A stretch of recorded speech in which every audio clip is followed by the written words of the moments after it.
from where I sit is so fake. I mean, it really is irking me because what you're acting like is so fake, macho nonsense. The whole house smelled like sex.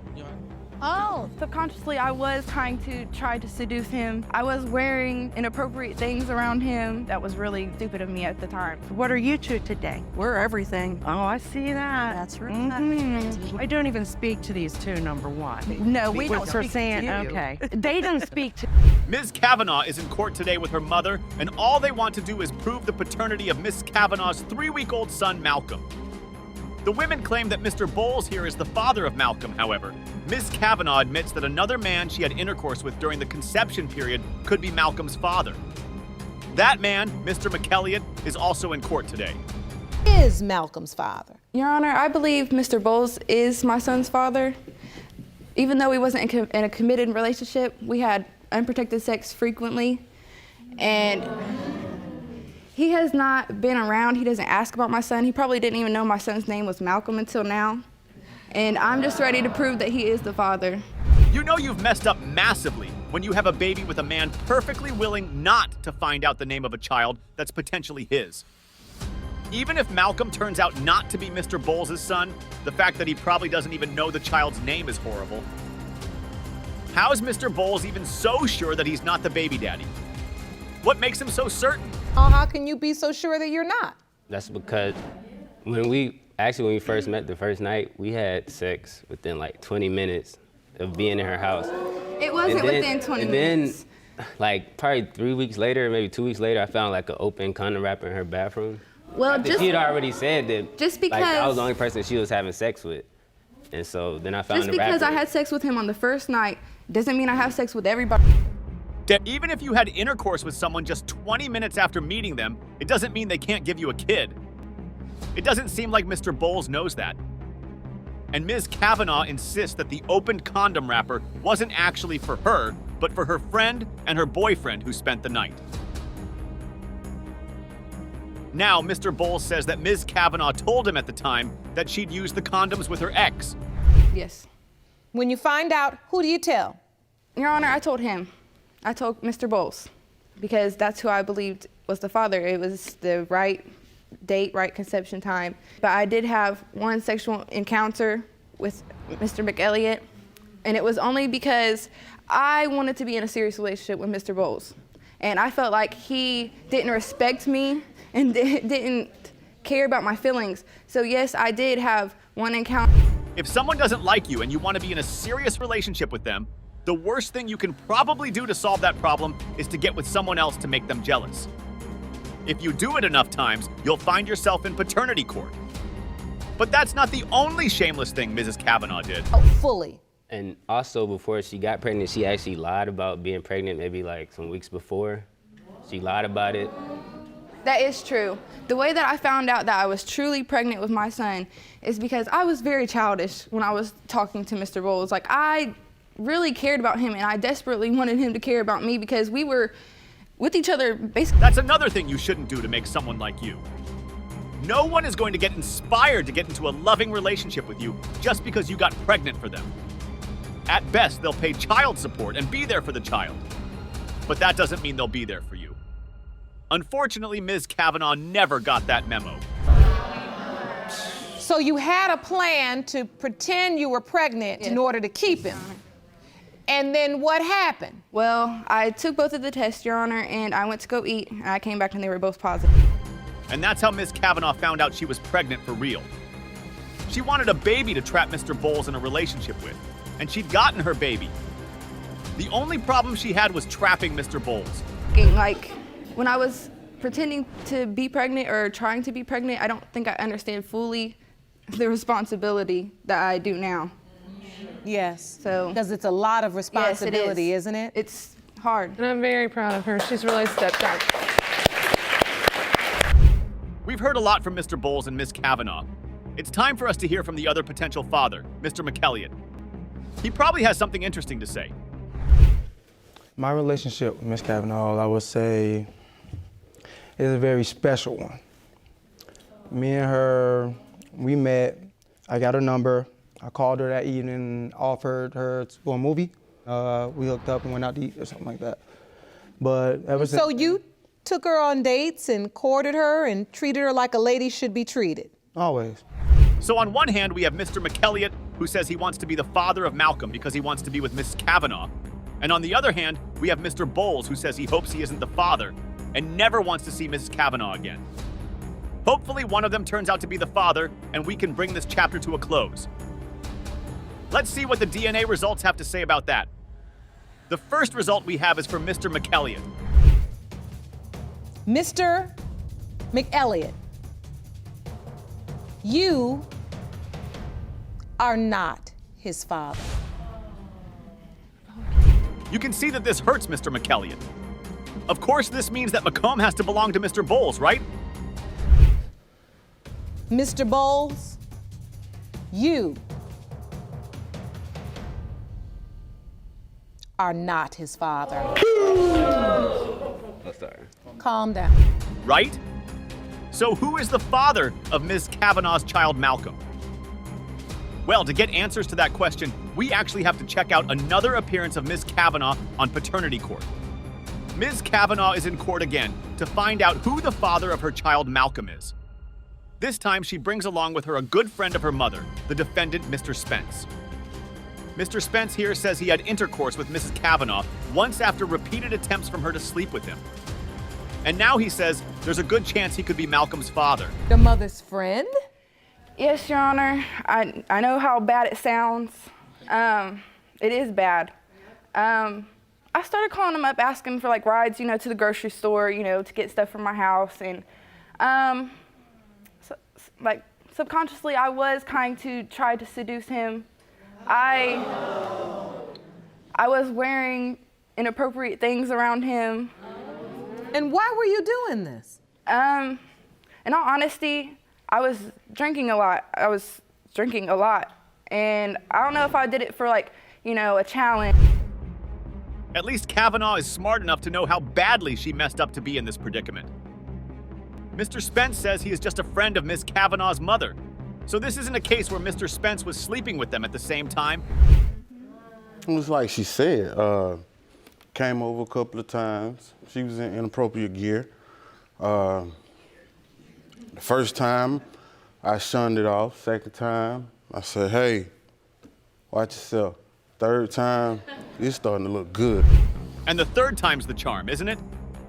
The fourth time, there was a lapse in judgment, and now Mr. Spence could be Malcolm's father. Interestingly, Mr. Spence says he was intimate with Ms. Kavanaugh just once. So if he really is the father of the child, then that's really amazing. But Ms. Kavanaugh disagrees. Time, Ms. Kavanaugh? Your Honor, I do not believe it to be once. It was at least twice. But that's just how Ms. Kavanaugh says she thinks Malcolm looks a little bit like Mr. Spence, but she's unwilling to make a judgment on his paternity with that. That's really smart, Ms. Kavanaugh. But what it also means is that there is at least one other possibility that Ms. Kavanaugh isn't telling us about. If the two other men she tested weren't Malcolm's fathers, then Mr. Spence has to be. Unless there were other men in the mix. And now, that would be extraordinarily irresponsible. It's insane to have up to 4 potential fathers for your child. It's like, I thought Mr. Bowles was the dad. Well, after the court, I started thinking, well, he could be a possibility that Mr. Spence is the father. And I texted him, and I asked him, when was the last time we had sex? He told me it was the end of October. And when was Malcolm born? So when you do the maths, it's a real possibility that Mr. Spence is Malcolm's father. Mr. Spence's friend and Miss Kavanaugh's mother, Mitchell Kavanaugh, is in court today to say her piece as well. One can only wonder how she felt to know that her very good friend slept with her daughter. Good friend. It was very devastating, just because the relationship was inappropriate. I felt betrayed. Well, anyone would feel betrayed too to learn their friend was having that sort of fun with their child. Interestingly, Ms. Kavanaugh says she questioned her daughter and Mr. Spence because she noticed some chemistry between them, and they both denied that anything happened. Now, Ms. Kavanaugh, the one who seduced Mr. Spence, says she cannot take all the blame for what happened between them. I do admit that I did come on to him, and it was probably really a strong come on. You did admit that in he court. But he is a grown man. He could have told me no. Well, Mr. Spence could have told her no.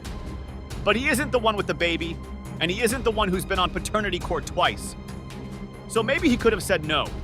But the consequences of such irresponsible and shameless behavior are always majorly borne by the woman in these situations. So she should probably be more careful. But Mr. Spence isn't totally off the hook either. So, Mr. Spence, let me ask you this. Are you in a relationship? I'm married. Okay. Now I do understand why you're hoping he's not your child. That's not what I'm hoping. What are you hoping? I hope for... Well, Mr. Spence, if you hope for the truth, then the truth is what we are going to get. However, Ms. Spence's truth doesn't look very good for Mrs. Kavanaugh, because it seems there were other people, other than Mr. Bowles and Mr. McElliott, who were involved with Miss Kavanaugh during the time Malcolm was conceived. Oh, so she told you? Yes. What did she say? I'm sleeping with other people. I got a boyfriend. Oh. Which was Mr. Bowles at the time, Your Honor. Understood. Yeah. But we also know that there was Mr. Scott, too. Yes, Your Honor. Yeah, He's been tested and So there are now two potential fathers, Mr. Spence and another man, Mr. Scott. we understand that you had a sexual relationship with Miss Kavanaugh. Yes, ma'am. And it was during the window of conception. Do you agree with that? Yes, ma'am. You were not using protection? I use protection every time. I don't recall, not using protection. So you don't recall. Now, she says there was an instance when you did not, right? Yes, Your Honor. And you say there was no instance? No, ma'am. I strongly, I don't believe that, Malcolm is mine. Hopefully, these are the last two possibilities. Hopefully, Malcolm's father is in this courtroom today, and this can just be the end of this episode. So these are the last two possibilities, Miss Kavanaugh? There's one more, Your Honor. Well, Ms. Kavanaugh, there's nothing more that can be said about you. All we can do now is hope and pray that one of these men is your baby daddy. Let's see what the DNA test results have to say about that. Mr. Scott, you are not his father.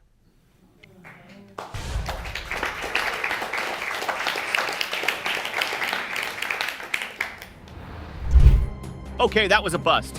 Hopefully the next one won't be. Hopefully Mr. Spence will be the father. Mr. Spence, you are not his father. Ms. Seaton is in court today because she believes her mother committed paternity fraud and lied to her about the identity of her father. She was raised believing one man is her father, but she now knows that another man is her dad. Ms. McPeak says this is a lie and that her ex-husband is her daughter's father, not Mr. Bryson, the man Ms. Seaton thinks is her real father.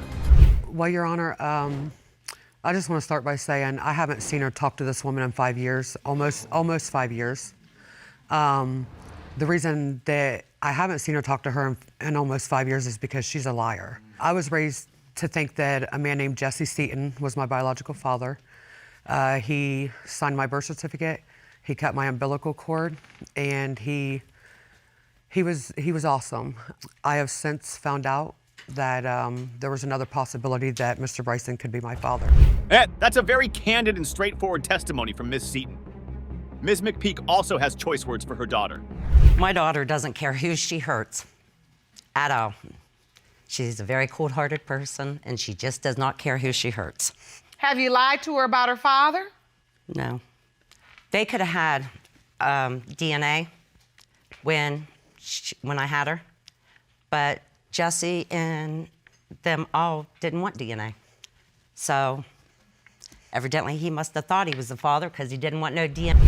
Well, maybe, but that cannot be the reason Jesse Seaton is her father, right? You can't say someone is another person's father just because they didn't dispute it. Yes, fathers don't dispute the paternity of their kids, but that lack of dispute isn't the reason they are their kids' fathers. Right off the bat, it looks like Ms. McPeak is hiding something here. You know what? There's probably a good reason why mother and daughter haven't seen or spoken in 5 years. Back in 2011, I had complications and I needed a blood transfusion. My mom was supposed to make it to the hospital. She never showed up, whatever the reason was. So my grandmother and my Uncle Paul had both donated blood for the blood transfusion, and it came out that they were not, either one of them wasn't a match. So it wasn't like Ms. Seaton went out looking for the truth about her identity. It just landed in her lap. However, Ms. McPeak disputes this in the strangest of ways. She's a liar. She always has been. She does whatever she can to hurt anybody. She doesn't have a heart at all. But is she lying about the hospital saying there's not a match? Yes, she is. Liar. Your Honor, I would just like to say my grandmother did submit a statement if you would like to. Calling someone a liar doesn't make an argument. And the evidence Ms. Seaton submits checks out. The issue of the blood at the hospital is true. And Ms. Seston's grandmother's letters say that when Ms. McPeak started going out with Jesse Seaton, she was already pregnant by Mr. Bryson. What does McPeak say to that? Well, it's more insults from her. She's never liked me. She's just as big a liar as her granddaughter. Plain and simple. She never thought that I was good enough for her son. He could have had DNA at that time, and he didn't want DNA. He said he was 100% sure it was his. And ever since Jessica's been old enough to talk, maybe kindergarten, she's been nothing but an habitual liar. You know what would be the strangest and the most shameful thing? If the DNA results come out and show that Mr. Bryson is actually Ms. Seston's father. One wonders what Ms. McPeak would do then. Mom, however, had told me on more than one occasion that she had DNA done between me and Mr. Seaton. She also told my grandmother, Karen, and when asked about the results, I contacted our local DNA centers and did some research. Mr. Bryson says that Ms. McPeak had told him the same thing. But Ms. McPeak says that's a lie, and everyone is lying against her. Let's see what Mr. Greg Bryson has to say about this. Do you believe you are Miss Seaton's, Jessica's biological father? Yes, I guarantee you, Your Honor. You do? Oh, yes. Why do you believe that? Look at her. She looks like my other daughter. I guarantee you, the money I got in my pocket, she's mine. Secondly, the grandmother, Jesse's mother, told me if she's between the ages of 6 and 10, that she knew that that was my daughter, not her son. But that's not all. Mr. Bryson has even more damning accusations for Ms. McPeak. He says she'd come over to him and told him straight to his face that the child she was carrying belonged to him and not to Jesse Seaton. You were the only one she was having? Oh, no, Your Honor. There were several other men she had been with. I found this out later on. But, you know, it's, How many men did you find out she was with? 4. Wow. But, you know, it's the kind of thing, without being rude to anybody, and anybody taking anything offensively, there are those people that need multiple men for multiple things. This young lady was one of them. Phew! That's a lot to unpack. Let's see if Mr. Bryson is really telling the truth about the paternity of Miss Seaton. And let's see if Ms. McPeak is the biggest liar in the courtroom or the biggest victim. It's time for the DNA test results. To determine paternity, 2 tests were performed. One was a DNA test between Ms. Seaton and her uncle, Jesse Seaton's brother, and one between Ms. Seaton and Mr. Bryson. It has been determined by this court. The biological father is Mr. Bryson. Thank you. Where was you all your life? You lie. I never once. Okay. Just hug your daughter. Okay. Yeah, Arthur Ellis and Eugene Ellis have brought their mother to court today to learn who their real father is. That's because they recently learned that their mother, Ms. Shivers, slept with both their father and his brother. So their uncle could actually be their biological father. Ms. Shivers admits she did this and is in court today to find out who fathered her boys and beg for their forgiveness. Phew! We were at a family gathering, you know, just having some drinks or whatever, and Uncle Ronnie came up to me and said, "You know, I'm your son. You know, you my son, right? You know, so." Yeah, it was basically like a family get together. It was a family function. You know how people get when they, you know, indulge or whatnot. I guess he overindulged and the truth came to light, you know, so he approached my brother. It's not the truth. Well, believe whatever you want to believe. okay, we're leaving the door open. Believe what you want to believe. Assume what you want to assume. Yeah. He assumes Ronnie's. Ms. Shivers admits that she slept with both brothers because she had no choice and nowhere to go. Now, one of her sons, Arthur Ellis, believes he is his uncle's son, and the other son, Eugene, says it's possible because their father treated Arthur differently while he was alive. He didn't even write me that much when I was in jail, but he wrote him, you know, send him money, you know, so that made me feel some type of way as well, you know. Unfortunately, we had to take a trip down the road, and my dad, my father, he wrote me more than he did my brother, you know what I'm saying? And you don't do that. If that's your child, you know, you're supposed to be there through thick and thin like my mom, you know. I heard from her every day of, you know, that place or that situation, but when we were in that situation, he didn't reach out to my brother at all, not really, like, at all. That's really cold. And it's true, Arthur Ellis deserves to know the truth. On the flip side, the man who could be Arthur's father, Ronnie Ellis, has always shown him more love than his actual supposed father. Eugene Ellis, on the other hand, is sure of his paternity. Look at me, and you look at my dad. I mean, if you had a full body shot of my dad, I'm slim like my dad. I'm built like my dad. My features like my dad. Arthur is big. He's a big guy right here. Uncle Ronnie is big. That's a big guy right there. You know, they broad. I'm skinny. I'm slim, you know. Well, his hair is different from my hair. I mean, if we got the same dad, okay, wouldn't you think that his texture of his hair would come out the same as mine? Because I got... Yeah, Eugene might be sure of who his father is, but his mother isn't that sure. She has reasonable and credible doubts about who Eugene's real father is. And Eugene is finding this out in real time right in paternity court. Well, Your Honor, I was married to another man before I left and went to Detroit, and that's when I got pregnant with Eugene, so... Do you feel there are reasonable, credible doubts as it relates to Eugene as well? Yes, Your Honor. That's insane. Hopefully this testimony from Ronnie McClellan can clear all of this up and paint a clearer picture of the paternity of the Ellis brothers. This young man could be your biological child. My brother had put her and Eugene out, and they came back to Chicago and lived with me. And while they were living with me, she said we only had sex once. She must have meant we only had sex once sober. You hear me? That's what she must have meant, you know? Because she can't even remember the first time, you know? But you remember. Oh, boy. Really? No more details needed. Okay, so the potential father is between Ronnie McClellan and the now departed John Ellis. Hopefully there is no other potential father for Arthur Ellis. Ask you this respectfully, are there any other possible fathers?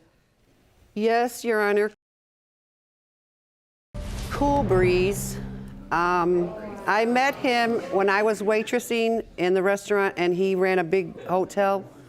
And he also, you know, gave me jobs and stuff. That's when Eugene was like about 4 or 5. We had a couple of little nights, you know, where we had a few drinks and we did have intimacy. He died, you know, it might be a possibility because when I was staying at Mama Mildred's with Ronnie. And there we have it, folks. 3 potential fathers for Arthur Ellis and 2 potential fathers for Eugene Ellis. We are going to check the results for Eugene first. John Ellis is your biological father. It has been determined by this court, John Ellis is your father.